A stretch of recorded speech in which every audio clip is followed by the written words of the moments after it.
अब देखो, मैं एक नॉर्मल एग्जांपल दे रहा हूँ आपको और इवेंट याद रखना। जैसे अभी भी देखो क्वेश्चन क्या आता है कि भोपाल गैस कांड जो हुआ था उसमें कौन सी गैस यूज हुई थी और कब हुआ था। अभी भी ये क्वेश्चन फ्रिक्वेंटली आता है, ठीक है। तो हाँ हाँ हाँ ठीक है, MIC वाली गैस थी और ये बार बार फ्रिक्वेंटली आ ही रहा है। अगर आप SSC भी देखो रिपीट कर देता है वो किसी ना किसी एग्जाम में, CGL में हो गया, इसमें कर दिया। एक चीज़ याद रखना, 1989, ठीक है, यहाँ पे आपका रशिया में न्यूक्लियर इंसिडेंट हुआ था, ठीक है। इस पे वो भी बना है, आपका वेब सीरीज भी बना है। हाँ हाँ हाँ हाँ हाँ, मतलब इसी पे है, 1989 ही है उसका। और ये भी ईयर किसने पूछा है, किसी एग्जाम में आया है, CG में ही, ठीक है। तो नेक्स्ट एक और इवेंट बता रहा हूं, 2011 एक और इंसिडेंट हुआ है, याद है, फुकुशिमा। मैं इन चीज़ों को रिलेट करूंगा, जहां देखो जहां ज़रूरत आएगी, नोट्स आपका प्रॉपर बनते रहेगा, उसका दिक्कत नहीं है, लेकिन जहां ज़रूरत आएगी मैं चीज़ों को पॉलिटी, इकोनॉमिक्स और इंटरनेशनल अफेयर से रिलेट करूंगा, तभी आपकी अंडरस्टैंडिंग उस लेवल पे जाएगी, ठीक है। अगर मैं बात करता हूं 2011 की, तो यहां पे हुआ था फुकुशिमा। ये भी एक डिजास्टर था, मतलब न्यूक्लियर पावर प्लांट्स की वॉल्स गिर गई थी, ठीक है। जापान में है ये फुकुशिमा।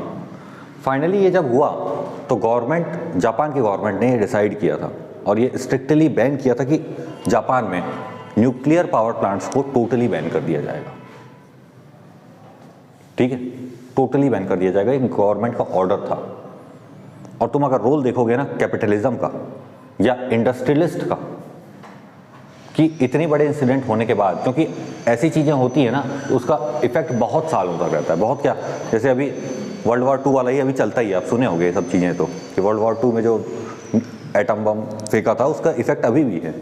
और इवन जैसे रॉन्ग टर्न बनी मूवी, तो रॉन्ग टर्न में भी क्या है, उसमें भी यही दिखाता है, जैसे हिल्स हैव आइज, बहुत सारी मूवीज बनती है कि लोग वो हो जाते हैं, कैनिबल्स हो जाते हैं, मैन ईटर हो जाते हैं, या फिर अपंग पैदा होते हैं, हाथ पैर, ये सब में इफेक्ट आता है क्योंकि रेडिएशन इतनी ज़्यादा फैल जाती है उस एरिया में। तो फुकुशिमा में जब इंसिडेंट हुआ तो गवर्नमेंट का स्ट्रिक्टली ऑर्डर था कि टोटली बैन कर दिया जाएगा। लेकिन एक कंपनी है अरेवा, ये नाम नहीं सुने होंगे। एक कंपनी है जनरल इलेक्ट्रिक, ये सुने होंगे, जनरल इलेक्ट्रिक। वो जनरल के AC आते हैं, यही है जनरल इलेक्ट्रिक, वर्ल्ड की सबसे बड़ी इलेक्ट्रॉनिक्स इलेक्ट्रिकल केस में कंपनी है जनरल इलेक्ट्रिक, ठीक है। हाँ, इसकी अगर मैं बात करूँ ना तो ये आपको लगता है कि जनरल इलेक्ट्रिक AC बनाती है, बट ऐसा नहीं है। ये न्यूक्लियर पावर प्लांट्स की वॉल डिजाइनिंग का भी काम करती है। AC तो इनका साइड बिजनेस है। और इन कंपनीज के प्रेशर में फाइनली जापान को उसी साल न्यूक्लियर पावर प्लांट्स फिर से स्टार्ट करने पड़े थे।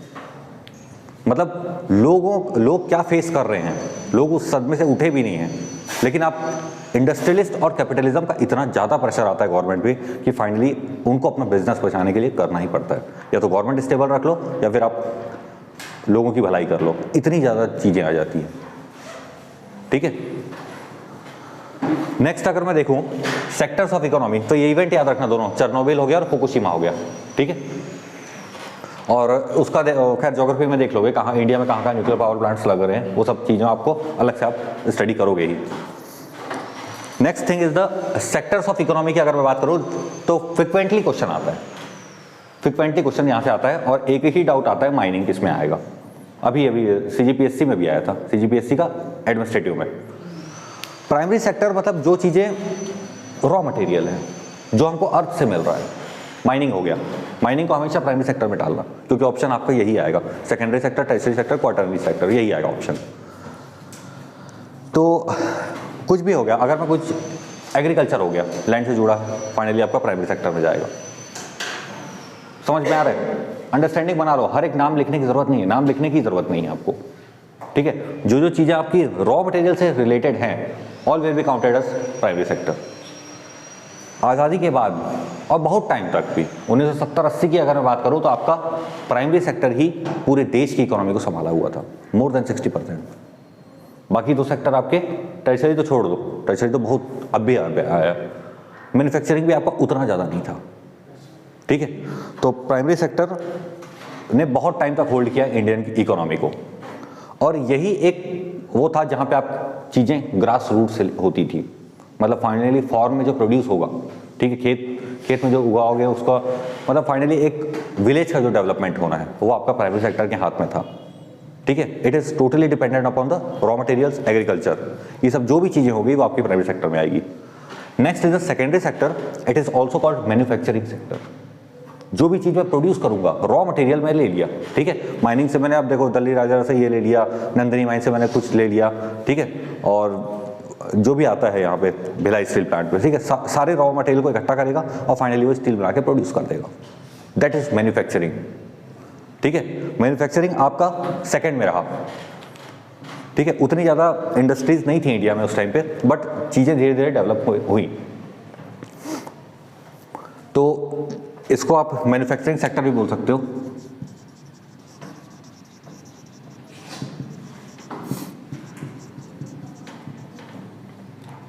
थर्ड है आपका टर्शरी सेक्टर।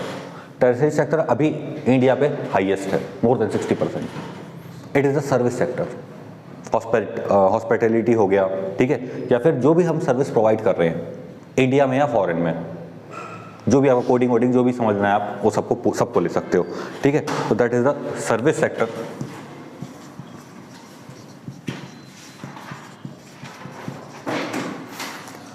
इतना ही ध्यान रखोगे, सिर्फ इतना ही ध्यान रखोगे तो आपसे बन जाएगा, कुछ भी डाले वो। अब चीज़ें मान लो द पावर प्लांट डाल दिया, इलेक्ट्रिसिटी प्रोडक्शन हो गया, ठीक है, तो आपका सेकेंडरी सेक्टर में चले जाएगा। अब यहाँ पे एक एक चीज़ों को लिखवाने की ज़रूरत नहीं है, माइनिंग बार बार आता है, माइनिंग को प्राइमरी में डाल देना, सेकेंडरी में मत रखना। ठीक है, बस। ठीक है, ये इतना आपका इंट्रोडक्शन काफ़ी है इकोनॉमिक्स के लिए।